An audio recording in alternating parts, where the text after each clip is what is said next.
the commander-in-chief needs to have the authority to do that. But if it's a longer operation and it expands, then it becomes something he has to come before Congress for. Whether or not Congress declares war, there needs to be an authorization for use of military force if the conflict gets broadened. And then that's a debate we have on how broad is it and does it bring it to this point. I am disappointed that he didn't call us in with classified briefings and prepare the knowledge base in the Congress. If there's a rationale for this, he needed to inform the Congress. He didn't do that. He did call in a handful of leaders, and not very many at that, 18 hours before, and said this strike's going to take place. There was not consultation. And so where I'm going to go back to Washington next week, Monday or Tuesday, and start the pressure for classified briefings. I want to follow the rationale of this foreign policy. I can't follow it. I do support our military, and I support their mission, but I want to be able to do it from a informed base, and I think they've got an obligation to do that. Well, you can only support their mission if you know what it is.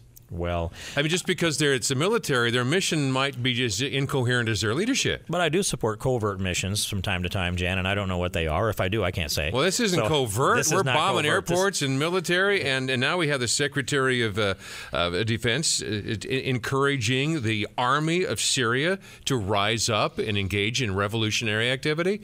What? We have the jurisdiction to be doing that stuff, and nor do we have the resources even to support all of this mischief. If this were part of a plan, I mean, Bush had a Bush doctrine, at least, where he said, we want to provide the foundation for freedom and liberty so people can control their own destiny, and they'll turn their focus from building bombs and hatred to raising their families, taking care of their neighborhoods, and building their mosques or whatever they decide to do. That's the Bush doctrine. Eradicate the habitat that breeds terrorists. And there's an argument to be made that there's an accomplishment that has been achieved in Iraq that may happen in Afghanistan, not as optimistic by any means. And you can look at that map and see how the Bush doctrine is actually fitting in place. But is this the Obama doctrine? And if it is, come articulate it to the American people so that we can follow a coherent proposal. And if you can't do that, then we will have to start raising the issues like you've done here today. Well, I'm astonished at this. How about just let's ignore the pockets of places that produce terrorism as long as they're committing their acts against themselves. And we come over here and we sever our international ties with OPEC, oil-producing countries as much as possible. Instead of funding Islamicism worldwide through our oil purchases, let's develop our own blinking resources and wave at those people as we fondly bid them adieu into the coal bin, dustbin of history. We can become energy independent in this country. If we had a coherent plan when we first decided to do this back in 1979 under the Carter administration, we'd have been there by now. But we have the EPA shutting down operation after operation, a president who has signed an executive order to shut down the drilling in the Gulf Coast immediately before he knew what caused the leak in the spill. And now I sat in on a briefing that the numbers, I believe, were that there were 4 major platforms drilling in the Gulf Coast. They were all shut down by the executive order. These are deep water rigs. 3 of them have left essentially the hemisphere. It will take 5 years to get them back if we can get them back, and another 2 years to get some production out of that. Well, while we're encouraging the Chinese and the Brazilians to do those kinds, encouraging them to do the drilling that the United States won't. And what the heck is going on with that? And you've got World Bank money that's part U.S. money that's being loaned to the Brazilians to develop their oil fields. Don't pile on. Now, come on. Jan, I thought you were going to come cheer me up this morning, so I've given up on that. I am seriously distressed about almost every element of what's passing for leadership in Washington. It's almost as if a bunch of children with no historical perspective have been given the car keys to somebody else's fleet and with unlimited gas supply and credit cards. Just go play bumper cars with all these fine automobiles until the wheels fall off.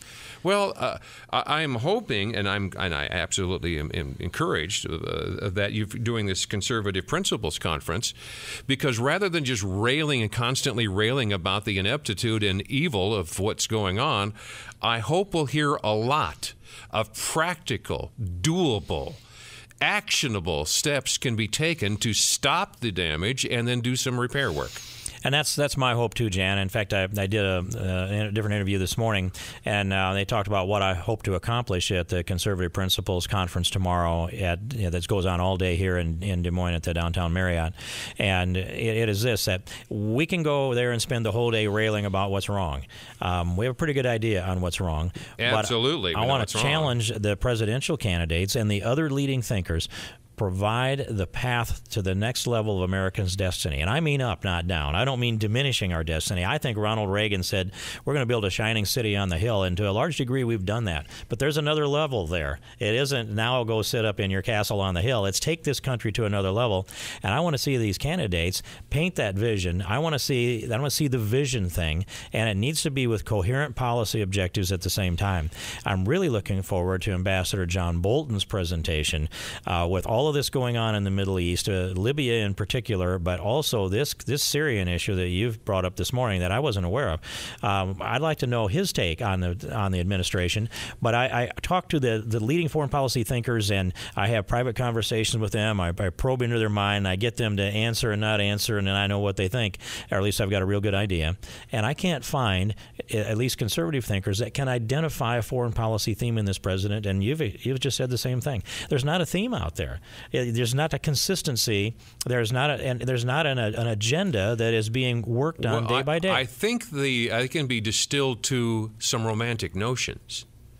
They accurately view what's going on in the Middle East, and for the last hundreds and hundreds of years, in the last century, years specifically, that oppression exists in the Middle East. Almost all of the Middle East countries are Islamic and oppressive and are authoritarian, either by generals, in pretend generals or Colonel Gaddafi types, or Islamic-based clerics, or whatever fascist gets in control. It's all of the oil and the revenue, gets to live like a prince while everybody else gets hosed out in the cheap seats. And they see that iniquity and that as an actual iniquity. It certainly is. But the romantic notion is if we just destabilize all of those countries and replace and offer them an opportunity of, quote, self-government and self-determination, good things will happen out of that instability. That's the romantic notion of the French Revolution. All it did was release a bloodbath, and the French have never recovered from it.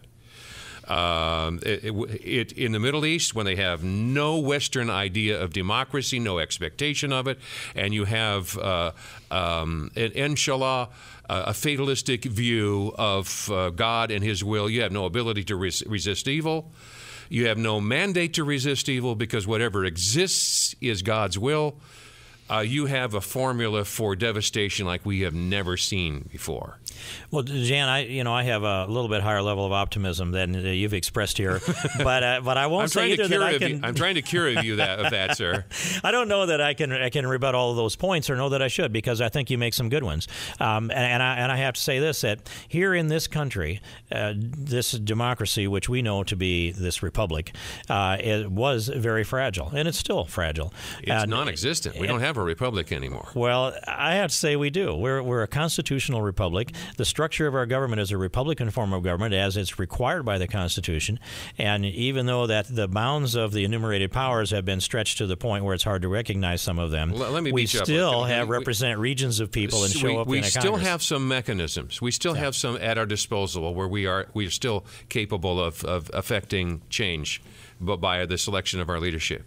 But to say that we still have a constitutional republic, it would be difficult to assert that anymore because the Constitution is the most ignored document on the planet. We still have some pro forma pieces of it left. In my lifetime, Richard Nixon, he took us off the gold standard.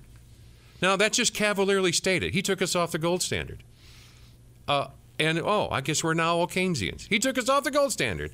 Where in the Constitution does it allow the president to take us off the gold standard? Well, I don't know where in the Constitution it requires that we would be beyond one. You don't? No, I don't. Says the states can require nothing but gold and silver for the payment of debt. That's explicit, the Constitution. That's the states. We are the creator of the federal government. But the federal government, the national currency, can you point to a constitution that requires that the national currency be on the gold standard? I would say it's implied by the gold and silver mandate. Okay. I won't take issue with the implications because I know that you read Skousen, and that's probably anchored right in there, and so I'll recognize that. This has crept away, but I'd go the other way on this. Let's look at the things we have left. Okay. We have our freedom of speech right now, and I'm really happy to have that. Me too. We can't save this country unless you and I and everybody else in it can speak freely. We have freedom of religion, even though it gets distorted in many ways, and we've had a pretty nasty We have a lot that. of tools at our disposal. I agree with you, and I don't mean to be the half-empty glass kind of guy here, but that's sort of my job. Well,